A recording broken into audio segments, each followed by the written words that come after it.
مصیبت الا به اذن الله، نمیرسد درد و رنج و مصیبت برای انسان مگر با حکم خدا، به دستور خدا و اجازه الله.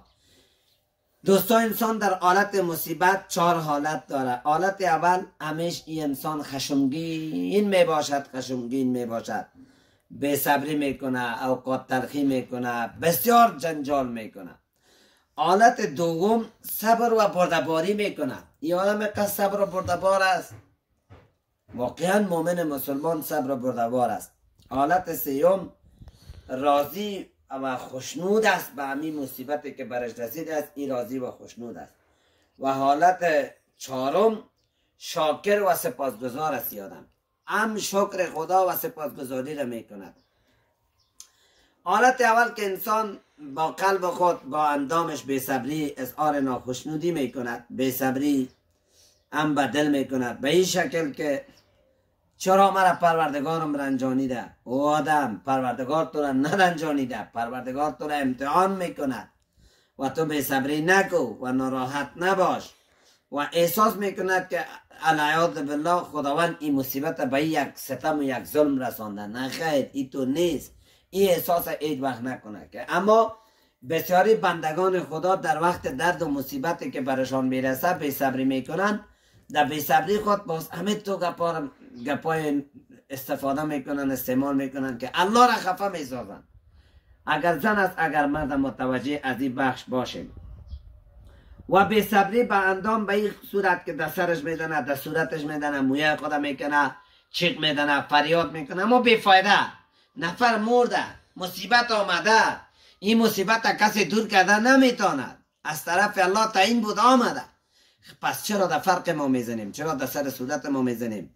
چرا به خود رحم نمی کنیم؟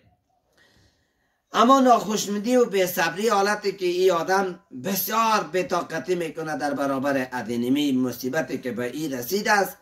در برابر این مصیبت بسیار بے صبری میکنه. خب باید این آدم متوجه باشه. اما در حالات دوم انسان در برابر مصیبت بسیار بردبار می باشد، خوشنود دارد.